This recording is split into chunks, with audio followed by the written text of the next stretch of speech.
Hello friends, it's Kristie Marcotte.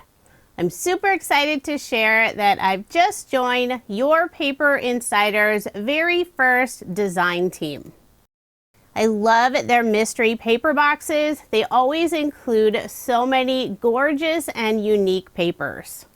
The mystery paper boxes are part of a subscription. You'll receive 4 throughout the year. They ship in January, April, July, and October. When you subscribe, each box is $29.95 and that includes the shipping, or you can do an annual subscription and it's $109.80. Now this is only available in the United States.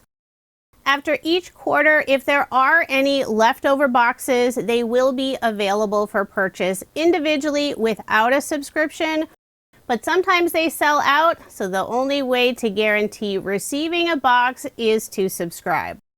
The box I'll be using today is box number 2. This is their Winter 2023.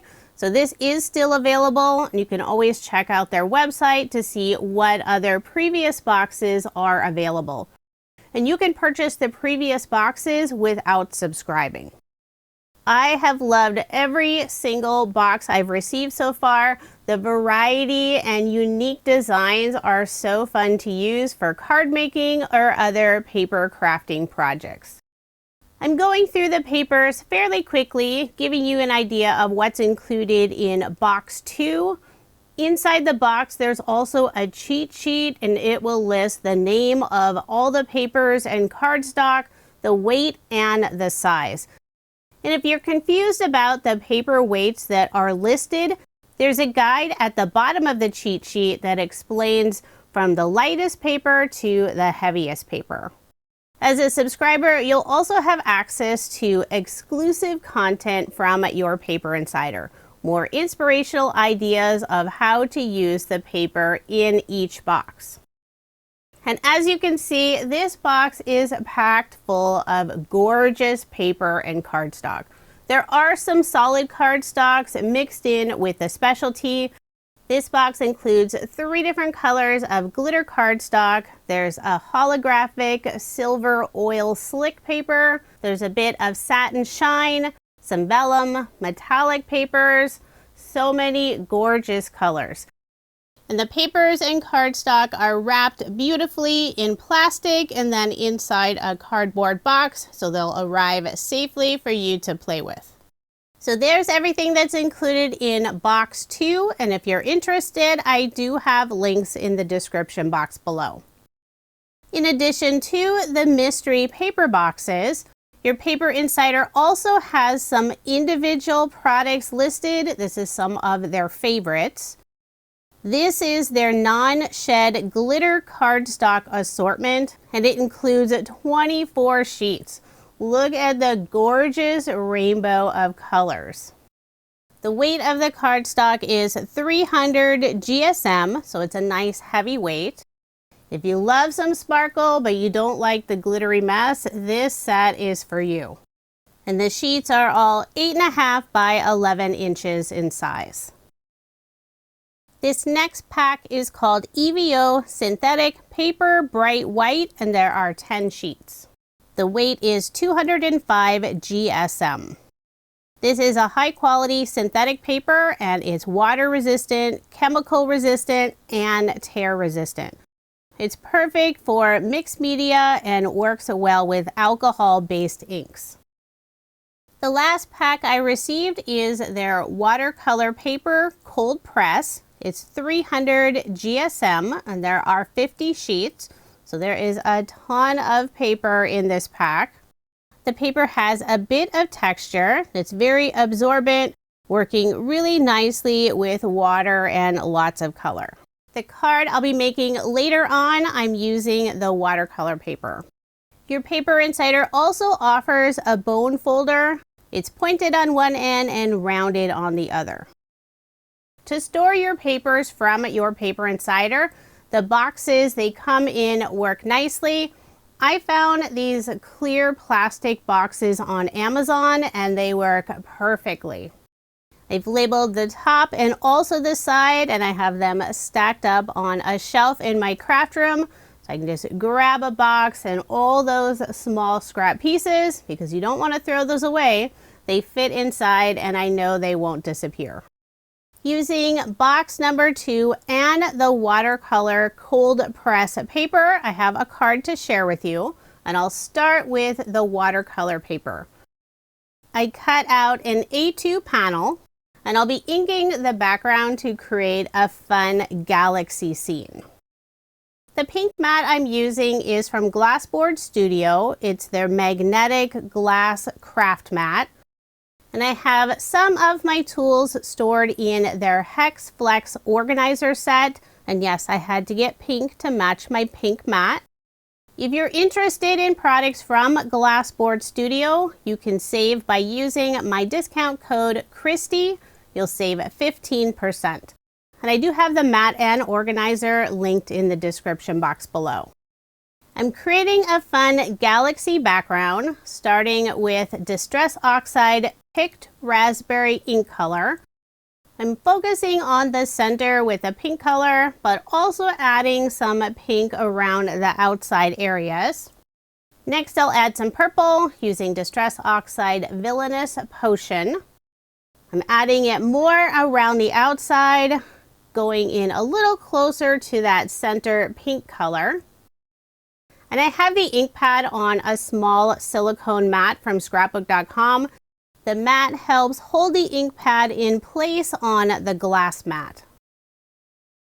Then the final color to finish up the galaxy is Distress Oxide Uncharted Mariner. So for this blue color, I'll add it all around the outside and then slowly go in toward the center, still leaving the very center mostly pink.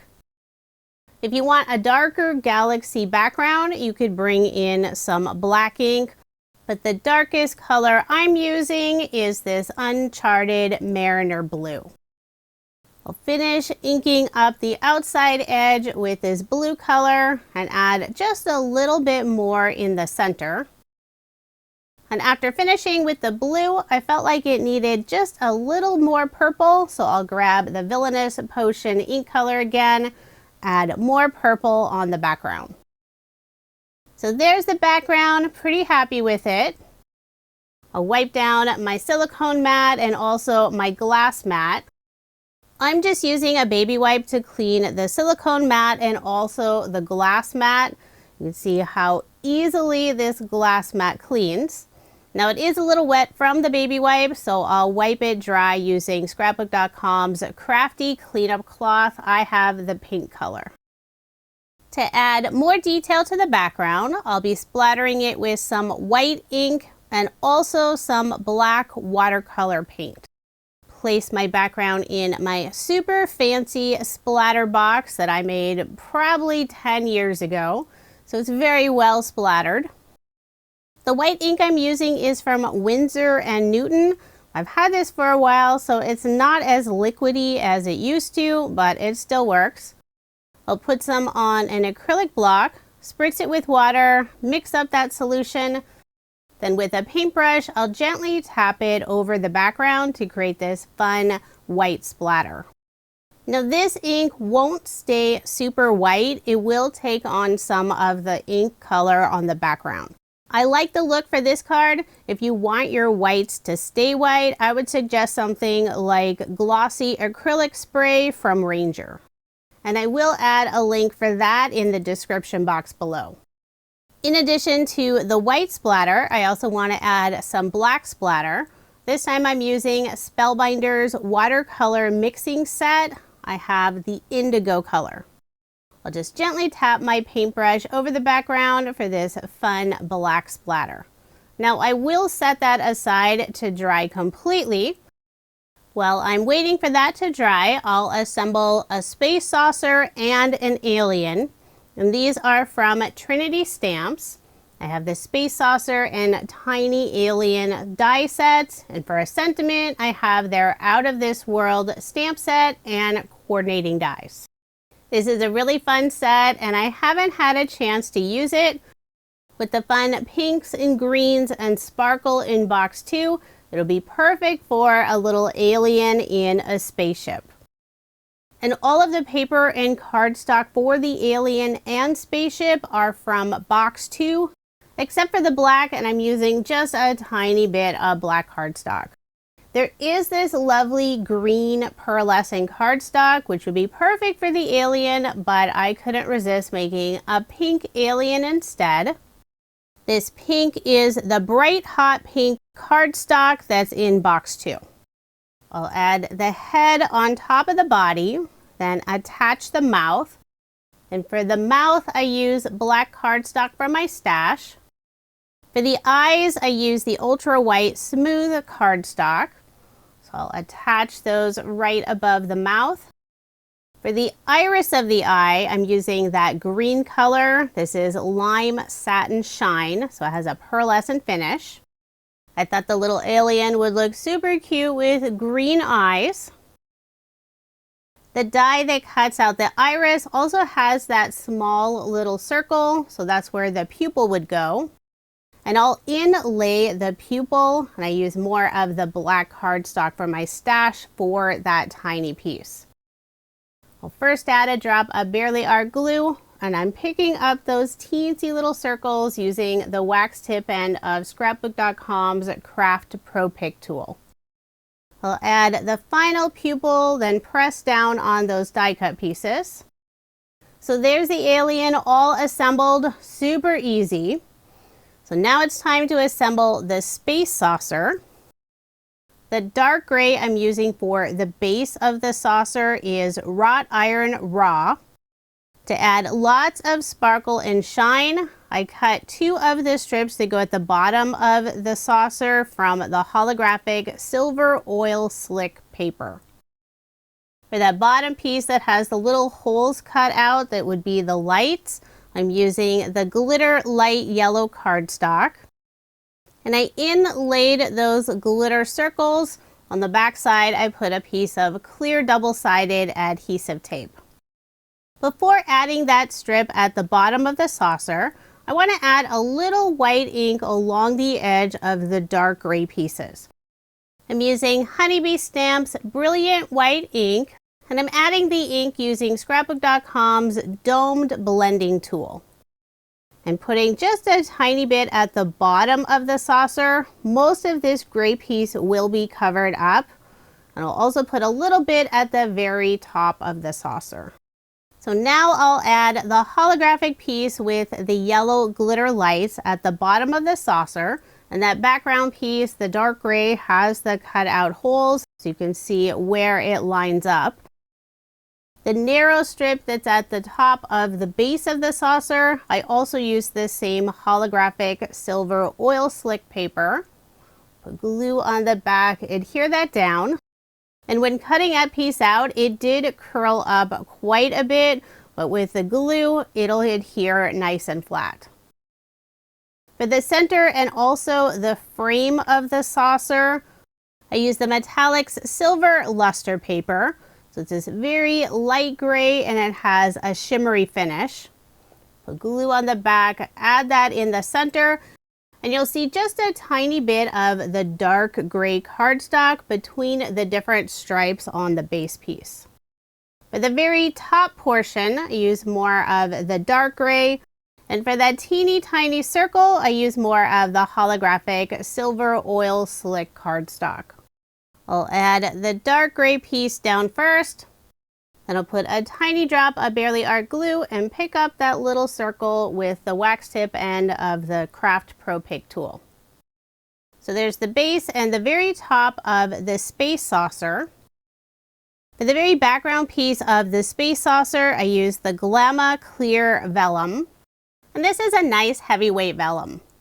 Now before I attach the frame of the space saucer, I need to add the alien. And don't be alarmed, but I am cutting off the alien's legs. They won't be visible, and I don't want that added layer of cardstock underneath. I'll put glue on the back of the silver frame just in the center, attach the alien, and now I'll put glue on the back of the frame and the alien and add this piece on the vellum background piece. I know it's a little hard to see the vellum piece on my silicone mat. So once I have that piece all lined up, I'll attach that top piece with the little antenna sticking up. The vellum background piece also has that little antenna area, and I don't think I lined up my gray piece perfectly. So I'll simply cut off that vellum piece with a pair of scissors. Once I've trimmed off that piece, now I'll put glue on the back of the base of the space saucer, adhere it in place. And there was an area on the right side behind the holographic paper with that dark gray sticking out. I simply used a pair of scissors and trimmed that off. Even if you don't get everything lined up perfectly, you can always use a pair of scissors and clean up those areas. The card recipient will never know. So there is my little alien inside a space saucer. I love how this turned out. I think the little pink alien is absolutely adorable. I will be popping it up using some foam dimension. I'm using the large and small foam squares from scrapbook.com in the 1mm thickness. I'll start by adding a few large foam squares. Then I'll fill in the other areas with the small squares. I need to add some foam behind the frame of the saucer, and the squares are too big, so I will cut them in half. I'll add just enough foam pieces around that frame for support on the space saucer. So one side finished, and I'll add 2 more half pieces on the other side. Next, I'll grab the background, and it's now completely dry. I'll be adding it on an A2 size card base. I don't want any of the white card base showing around the outside edge. And I noticed there was just a sliver on the top and bottom, so I did go and trim down my card base. For adhesive, I'm using scrapbook.com's deluxe adhesive roller, adding some around the outside edge, a little bit in the center. But since this is a very heavyweight cardstock, I'll also put Barely Art glue around that outside edge and some in the center. Never hurts to use a little extra adhesive. Then I'll add my card front onto a card base. And I like to attach it at the folded side. That way, if some of the white card base is still showing, it'll be easy to trim off. I'll place a large acrylic block on top for some added weight. Let that sit for a few minutes, and that'll help it lay nice and flat on the card base. Next, I'll remove the release paper from the foam, add my alien inside the space saucer on the card, and I'm placing it at an angle. I think this is the perfect background for the pink alien. For a sentiment, I've already stamped and heat embossed it, and I cut out the sentiment using the coordinating die. The purple cardstock I used is the violet purple cardstock, and the embossing powder is Alabaster from Brutus Monroe. So there is my finished card. I love how this turned out, and since I tend to make multiples, I did make 2. If you're interested in subscribing to Your Paper Insider, I do have links in the description box below, along with links for the other products I used in this video. I'm super excited to be joining Your Paper Insider's design team. Thank you so much for watching, and I hope you have a wonderful day.